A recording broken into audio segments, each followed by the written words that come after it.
بسم اللہ الرحمن الرحیم علیہ صلی وسلم دائما ابدا علی حبیبک خیر خلق کلہم۔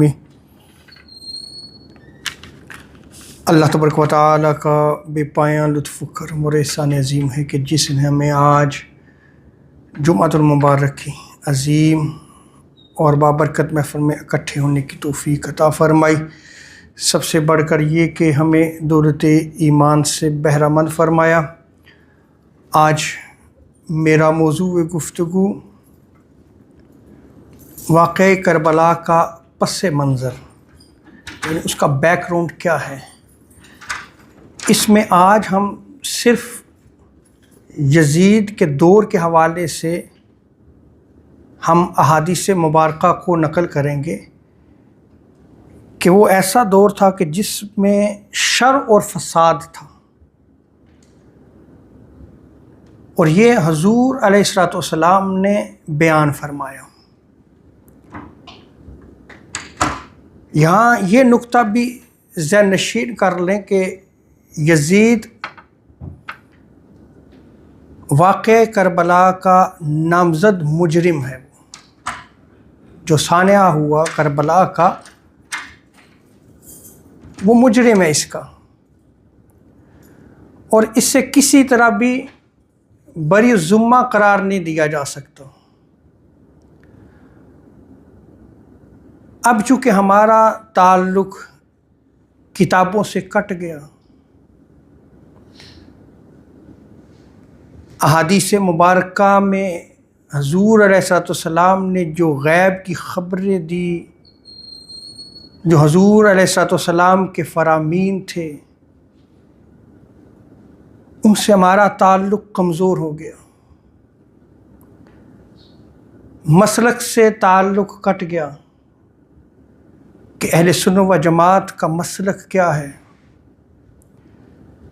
1200 سالہ سواد اعظم کی تاریخ سے ہمارا تعلق کٹ چکا ہے۔ اس وقت نئے نئے فتنے جنم لے رہے ہیں۔ انہی نئے فتنوں میں سے ایک فتنہ یہ ہے کہ اہل بیت اطہار کی محبت کو کمزور کیا جا رہا ہے۔ گزشتہ جمعۃ المبارک میں نے جو موضوع لیا تھا وہ صحابہ کرام اور اہل بیت اطہار کا مقام و مرتبہ تھا۔ اس میں نے یہ بیان کیا تھا کہ آج نوجوان نسل کا تعلق اسلام سے اس طریقے سے بھی کاٹا جا رہا ہے کہ جو صحابہ کرام کا مقام و مرتبہ ہے یا اہل بیت اطہار کے ساتھ صاحب ایمان کا جو تعلق ہونا چاہیے، اس کو اس ذریعے سے کاٹا جا رہا ہے اور اس ذریعے سے اس کو کمزور کیا جا رہا ہے کہ صحابہ اور اہل بیت اطہار کے درمیان جو ہے وہ تقابل کیا جاتا ہے۔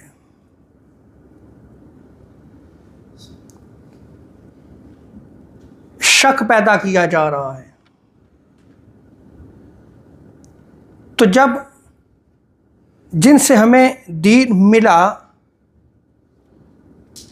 جن کی وجہ سے آج ہم مسلمان ہیں، جنہوں نے دین کی خدمت کی، وہ صحابہ کرام، وہ اہل بیت اطہار، ان کے بارے میں اگر شک پیدا کر دیا جائے تو پھر نوجوان دین کہاں سے لے گی؟ نوجوان نسل کہاں جائے گی پھر؟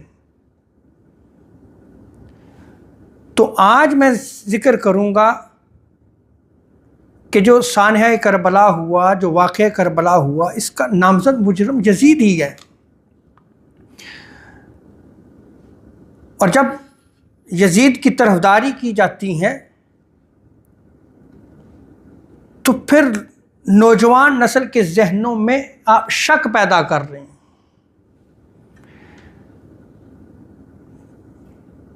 اگر واقعہ کربلا کو بیان کیا جاتا ہے تو سوال اٹھایا جاتا ہے جی یہ قصہ کہانی ہے،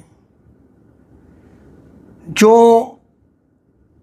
شہادت ہوئی، جو ظلم و ستم ہوا، جو اس دور کی سفاکیت تھی، جبر تھا، استبداد تھا، اس کو اگر بیان کیا جائے تو تاریخ کہہ کے جو ہے اس کو رد کر دیا جاتا ہے۔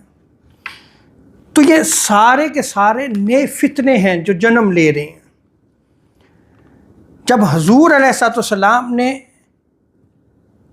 دور یزید کا بیان فرما دیا، آج میں وہی احادیث نقل کروں گا، تو پھر کسی کو شک نہیں رہنا چاہیے کہ حضور نے اس کی خبر خود دے دی۔ اور اسی طرح جو شہادت امام حسین ہوئی، جو کرب و بلا کا مقام تھا جسے ہم کربلا کہتے ہیں، حضور کی احادیث مبارکہ میں اس کو بیان کیا گیا ہے۔ شہادت امام حسین کی خبر دی گئی تو حضور سید عالم صلی اللہ تعالی علیہ وسلم نے رونا شروع کر دیا۔ یہ بھی روایات میں موجود ہیں۔ حضرت ام سلمہ کو مٹی دی گئی، اور کتب احادیث میں یہ روایت موجود ہے۔ حضور علیہ السلام نے ارشاد فرمایا کہ جب یہ مٹی سرخ ہو جائے تو سمجھ لینا میرا بیٹا حسین شہید کر دیا گیا۔ امہات المومنین میں حضور علیہ السلام کے زمانے میں دیگر امہات بھی موجود تھیں، لیکن مٹی اسپیشل ام المومنین حضرت ام سلمہ رضی اللہ تعالی عنہا کو دی گئی، کیونکہ حضور غیب کی خبر رکھنے والے تھے، غیب دان تھے۔ اللہ رب العزت نے جو علم دیا تھا، اس علم کی بنا پہ حضور صلی اللہ تعالی وسلم یہ جانتے تھے کہ جب میرے بیٹے حسین کو شہید کیا جائے گا تو اس وقت حضرت ام سلمہ ام المومنین رضی اللہ تعالی عنہا حیات ہوں گی۔ تو شک پیدا کیا جا رہا ہے، تشکیک پیدا کی جا رہی ہے آج کے نوجوان نسل کے ذہنوں میں۔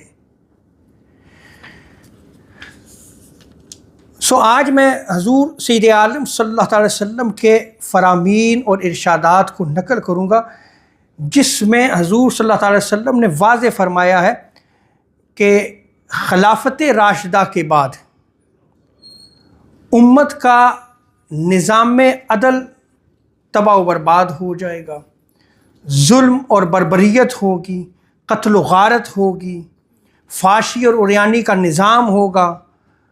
اور حضور علیہ السلام نے جو نظام دیا تھا، جو خلافت کی صورت میں ظاہر ہوا، وہ جب ختم کر دیا گیا، ملوکیت آئی، اور پھر ایسا دور شروع ہوا کہ جس میں صرف ظلم و ستم تھا، جبر تھا، استبداد تھا، فحاشی تھی، عریانی تھی، رشتوں کا جو ہے وہ لحاظ ختم کر دیا گیا، شراب نوشی عام کر دی گئی۔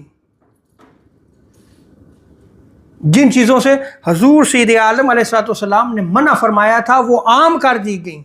ظالم حکمران آ گئے اور یہ نظام قائم کرنے والا، یہ نظام پیدا کرنے والا، بنو امیہ سے تعلق رکھنے والا یزید ہوگا، یہ حضور علیہ السلام نے بیان فرمایا۔ آج میں جو ہے وہ آپ کے سامنے ان احادیث کو نقل کروں گا۔ یہ میرا انٹروڈکشن کہہ لیں، سپیچ کا ابتدائیہ کہہ لیں، جو میں نے آپ کے سامنے رکھا ہے۔ اب جب میں آپ کے سامنے احادیث رکھوں گا تو پھر یہ ساری چیزیں آپ کے سامنے کھل کے واضح ہو جائیں گی۔ آج ہمیں چاہیے کہ ہم دین کو سمجھیں۔ حضور علیہ السلام نے جو دین دیا ہے، حضور علیہ السلام نے جو اخبار دی کہ کیسے جو ہے وہ جو نظام خلافت کی صورت میں جس میں رحمت ہی رحمت تھی، اس کو ختم کر کے پھر ملوکیت کا دور شروع ہوا، جس میں ظلم بھی تھا، جبر بھی تھا، استبداد بھی تھا۔ آپ کے سامنے میں وہ صرف روایات جو ہے وہ نقل کروں گا۔ پہلی روایت امام احمد بن حنبل نے اس روایت کو اپنی مسند میں نقل کیا ہے۔ امام ترمذی نے اپنی سنن میں اس روایت کو نقل کیا ہے، اور کتاب الفتن یعنی جو فتنوں کا دور ہوگا اس میں اس روایت کو انہوں نے نقل کیا ہے، اور جو چیپٹر نیم رکھا ہے باب ما جاء فی الخلافت، کہ جو خلافت کے بارے میں روایات آئی ہیں ان روایات کو انہوں نے نقل کیا ہے، اور اس میں اس روایت کو نقل کیا گیا ہے۔ حضرت سفینہ رضی اللہ تعالی عنہ وہ بیان کرتے ہیں کہ حضور سید عالم علیہ الصلوۃ والسلام نے ارشاد فرمایا، الخلافۃ فی امتی 30 سنہ، کہ میری امت میں 30 سال خلافت رہے گی۔ تو حضور علیہ الصلوۃ والسلام نے جو نبوی طریق پر حکمرانی کا جو سلسلہ خلافت تھا اس کو حضور صلی اللہ تعالی علیہ وسلم نے بالکل واضح فرما دیا، اور اس کی مدت جو ڈیوریشن تھی اس کو بھی بیان کر دیا۔ کتنے سال تھی؟ 30 ایئرز۔ حضور نے ارشاد فرمایا کہ میری امت میں خلافت نبوی طریق پر جو حکمرانی ہوگی وہ 30 سال رہے گی۔ اس کے بعد جو ہے وہ خلافت ختم ہو جائے گی اور ملوکیت شروع ہو جائے گی۔ یہ میں روایت جو ہے وہ آپ کے سامنے اس کے بعد جو ہے وہ نقل کروں گا، لیکن جو حدیث مبارکہ میں آپ کے سامنے نقل کر رہا ہوں اس میں جو حضرت سفینہ ہیں رضی اللہ تعالی عنہ، ان سے کسی نے پوچھا، ان بنی امیہ یزعمون ان الخلافۃ فیہم، کہ جو بنو امیہ ہے، یہ خاندان ہے بنو امیہ، وہ یہ گمان کرتے ہیں کہ ان میں خلافت ہے۔ یہ حضرت سفینہ جو صحابی رسول ہیں وہ بیان کرتے ہیں۔ ان سے جب پوچھا گیا تو انہوں نے کہا، قال کذبوا بنو زرقاء، کہ جو بنو مروان ہے، جو بنو زرقاء ہے، یہ جھوٹ بولتے ہیں، یہ جھوٹ بول رہے ہیں۔ بل ہم ملوک من شر الملوک، بلکہ وہ بادشاہوں میں سے بری قسم کے بادشاہ ہیں، یعنی جسے بری قسم کہا گیا ہے اس قسم سے جو ہے وہ تعلق رکھتے ہیں۔ اب یہ جو روایت میں نے آپ کے سامنے رکھی ہے یہ ہماری کتب احادیث میں نقل کی گئی ہے۔ تو حضور علیہ الصلوۃ والسلام نے اس حدیث مبارکہ میں جو بیان فرمایا وہ کیا بیان فرمایا کہ جو میری خلافت ہے، جو نبوی طریق پر حکمرانی ہے، وہ 30 سال رہے گی۔ کتنے سال؟ 30 سال۔ دوسری روایت، اس روایت کو سنن ابو داؤد میں نقل کیا گیا ہے، اور انہوں نے بھی کتاب الفتن میں اس روایت کو نقل کیا ہے، اور باب فی الخلفاء میں اس کو بیان کیا ہے۔ اس کے علاوہ اس روایت کو مستدرک حاکم میں بھی نقل کیا گیا ہے۔ امام طبرانی نے معجم الکبیر میں اس روایت کو نقل کیا ہے۔ حضرت سفینہ رضی اللہ تعالی عنہ ہی اس روایت کو نقل فرماتے ہیں کہ حضور صلی اللہ تعالی علیہ وسلم نے ارشاد فرمایا، خلافت النبوۃ 30 سنہ، کہ جو خلافت علی منہاج النبوہ وہ 30 سال رہے گی، یعنی جو حکمرانی ہے جو نبوت کے طریق پر رہے گی، حضور علیہ الصلوۃ والسلام نے فرمایا کہ وہ 30 سال رہے گی۔ حضور علیہ الصلوۃ والسلام نے، آج تو ہمارے ہاں یہ بھی کنسیپٹ کلیئر نہیں ہے، ہم نے تو دین کو صرف نماز، روزہ، حج، زکوٰۃ تک جو ہے وہ سمجھ لیا کہ یہی دین ہے۔ کیا ہمارا یہ کنسیپٹ ہے کہ جو نظام حضور صلی اللہ تعالی وسلم نے دیا تھا اس میں ایک مذہب تھا اور ایک سیاست تھی؟ ہم نے تو دونوں کو کاٹ کے رکھ دیا۔ سیاست جو ہے یہ سارے کا سارا نظام ہے معاملات کا۔ آج مسلمان کیوں پیچھے ہے؟ اس لیے مسلمان پیچھے ہے کہ جو اسلام کا کنسیپٹ ہے اس کو کلیئر ہی نہیں ہے۔ وہ صرف یہ سمجھتا ہے کہ جو میں مذہب لے کے چل رہا ہوں بس یہی سارا دین ہے۔ اس کے علاوہ جو اسلامی ممالک ہیں ان کو لیڈ کرنا یہ تو کام ہی نہیں ہے جی. جو نیک بندہ ہے اسے نہیں کرنا چاہیے. ہم کہتے ہیں یہ تو بڑی گندی چیز ہے. آپ کس چیز کو گندا کہہ رہے ہیں؟ کبھی سوچے آپ نے اس چیز کو؟ وہ نظام جو حضور سید عالم صلی اللہ تعالی وسلم نے مدینہ میں بپا کیا تھا، اور اگر آپ اس چیز کو نکال دیں تو جو تاریخ نبوت ہے سارے کا سارا آپ اس کے منکر بن رہے ہیں. حضرت موسیٰ علیہ السلام کیوں نکلے تھے فرعون کے خلاف؟ حضرت ابراہیم علیہ السلام کیوں نکلے تھے نمرود کے خلاف؟ خود حضور سید عالم صلی اللہ علیہ وسلم کے خلاف ان کا خاندان، ابو جہل، ابو لہب، قریبی رشتہ دار کیوں ہوئے تھے؟ کیونکہ یہ سارے کا سارا نظام کی تبدیلی تھی. تو جو حضور علیہ السلام نے طرز حکمرانی کو بیان فرمایا کہ میرے بعد جو خلافت رہے گی علی منہاج نبوہ وہ 30 سال رہے گی. اب وہ جو 30 سال حضرت سیدنا ابو بکر صدیق رضی اللہ تعالی عنہ، حضرت عمر فاروق رضی اللہ تعالی عنہ، حضرت عثمان غنی رضی اللہ تعالی عنہ، مولا کائنات مولا علی المرتضیٰ رضی اللہ تعالی عنہ، اور 30 سال مکمل ہوتے ہیں حضرت امام حسن کی 6 ماہ کی خلافت پہ. یہ 30 سال وہاں جا کے مکمل ہوتے ہیں. ہمیں تو اس چیز کی بھی خبر نہیں ہے. جب آپ نے خلافت کو جو ہے وہ اس سے دستبردار ہوئے اور سارے کا سارا نظام حضرت امیر معاویہ رضی اللہ تعالیٰ عنہ کے سپرد کر دیا، کہ میں روایت آگے جا کے نقل کروں گا. تو حضور نے جو ڈیوریشن دی تھی وہ 30 سال تھی، وہ طرز حکمرانی تھا.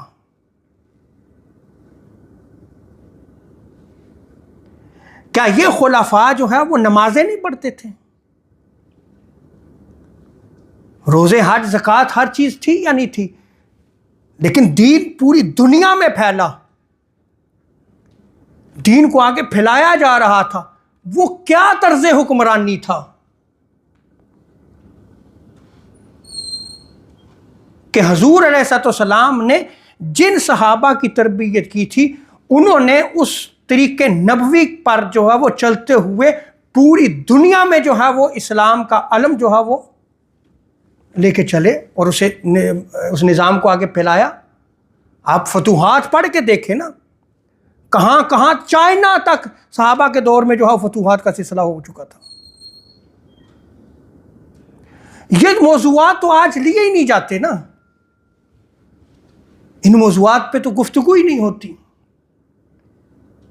ہمارے ہاں بس وہ جو مہینے ہوتے ہیں انہی مہینوں پہ جو ہے وہ 12 مہینے ہوتے ہیں، 12 مہینوں کی 12 سپیچز ہی ہوتی ہیں، بس اسی پہ رکھا ہوا ہے امت کو. قرآن، حدیث، فہم دین کچھ خبر نہیں ہے ہمیں.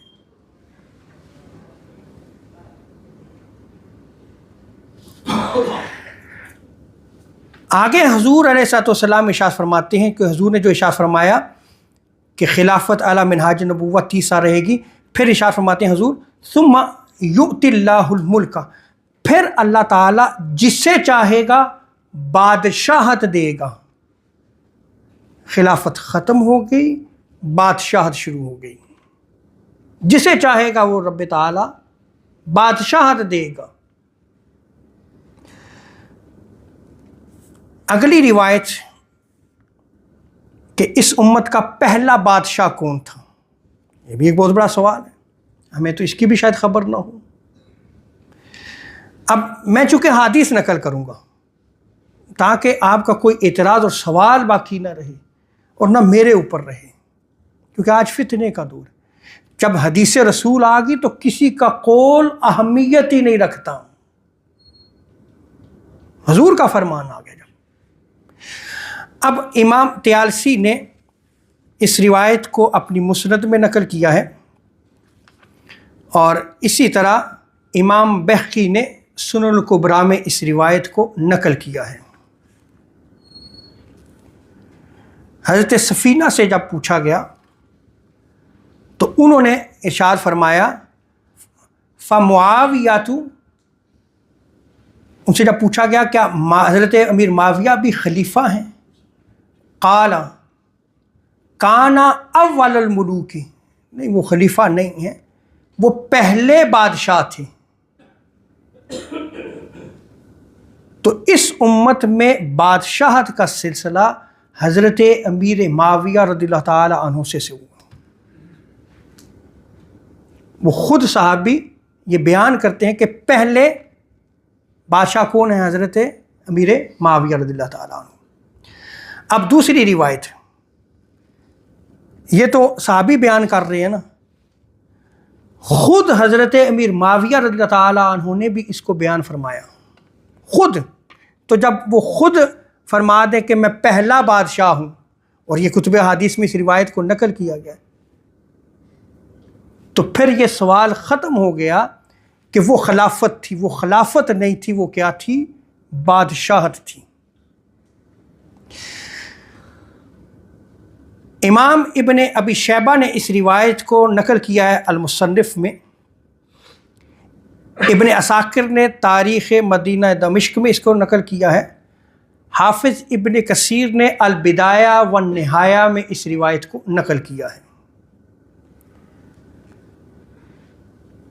وہ بیان کرتے ہیں کہ حضرت امیر معاویہ رضی اللہ تعالی عنہ نے خود ارشاد فرمایا انا اول الملوک، کہ میں اسلامی سلطنت کا پہلا بادشاہ ہوں۔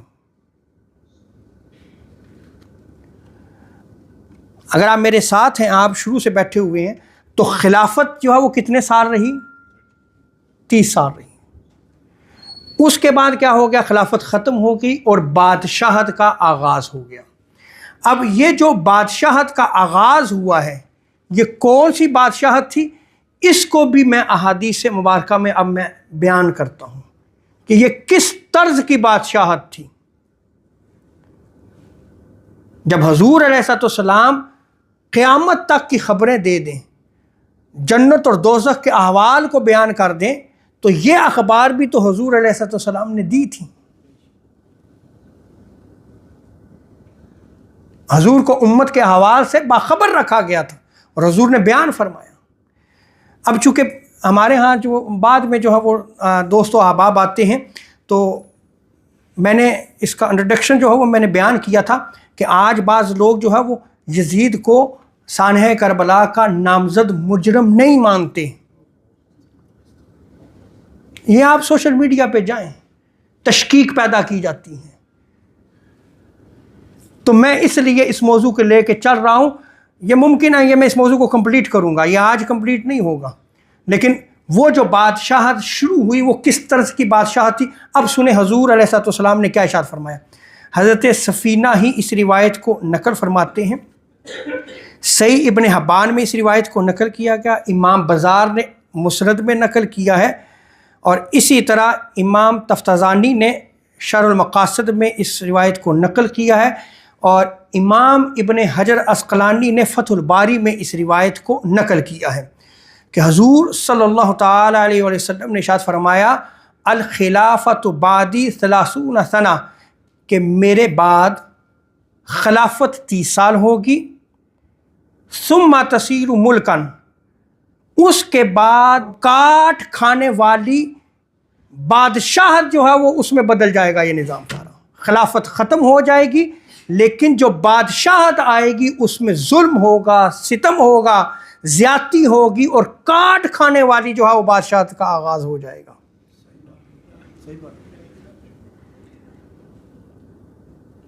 یہ حضور صلی اللہ تعالی وسلم نے ارشاد فرمایا۔ وہ بادشاہت کس طرز کی ہوگی؟ اب پھر آگے ایک اور روایت، اور اس روایت کو امام طیالسی نے مسند میں نقل کیا ہے۔ سنیں کس طرز کی جو ہے وہ بادشاہت ہوگی۔ حضور صلی اللہ تعالی وسلم نے ارشاد فرمایا، بے شک، اب میں عربی عبارت بھی پڑھ دیتا ہوں، ان اللہ عز و جل بدا ھذا الامر نبوۃ و رحمہ غور سے سنیے گا یہ حدیث مبارکہ. حضور علیہ الصلوۃ والسلام نے ارشاد فرمایا کہ بے شک اللہ تعالیٰ نے اس امر دین کی ابتدا نبوت اور رحمت سے فرمائی. جو حضور نے طرز حکمرانی دیا اس میں نبوت خود حضور علیہ الصلوۃ والسلام موجود تھے اور رحمت تھی، سراپا رحمت تھی. حضور نے خود جو ہے وہ بیان فرمایا. آگے حضور علیہ الصلوۃ والسلام فرماتے ہیں کہ اس کے بعد خلافت و رحمت کا دور ہوگا، میرے خلافہ ہوں گے، اس میں رحمت ہی رحمت ہوگی، یعنی ان کا طرز حکمرانی میرا ہوگا. اللہ اکبر. اور وہ سراپا رحمت ہوگی. آگے حضور صلی اللہ تعالی وسلم نے ارشاد فرمایا، سنیں حضور صلی اللہ تعالی وسلم نے جو ارشاد فرمایا کہ میرے بعد جب خلافت ہوگی اور خلافت کے بعد جب بادشاہت ہوگی، وہ اس طرز پہ جو ہے وہ بادشاہت ہوگی کہ اس کے بعد کاٹ کھانے والی، ظلم و زیادتی پر مبنی بادشاہت ہوگی، اور اس کے بعد ظلم و جبر، تکبر اور زمین میں فساد ببا کرنے والی حکومت ہوگی، جس میں حکمران بدکاری، شراب نوشی اور ریشم پہننے کو حلال قرار دیں گے. حضور نے پورا سکیچ جو ہے وہ بیان فرما دیا، پوری تصویر کلیئر کر دی کہ وہ بادشاہت کس طرز کی ہوگی. اور یہ جو تینوں چیزیں ہیں کہ حکمران بدکاری کریں گے، شراب نوشی کریں گے، ریشم پہنیں گے، یہ ساری کی ساری صفات یزید لائن پہ جو ہے وہ آتی ہیں، اس میں یہ پائی جاتی تھی صفات. اور پھر کہا جائے کہ یزید جو ہے وہ واقع کربلا یا صحنہ کربلا کا جو ہے وہ نامزد مجرم نہیں تھا. یہ میں پس منظر بیان کر رہا ہوں.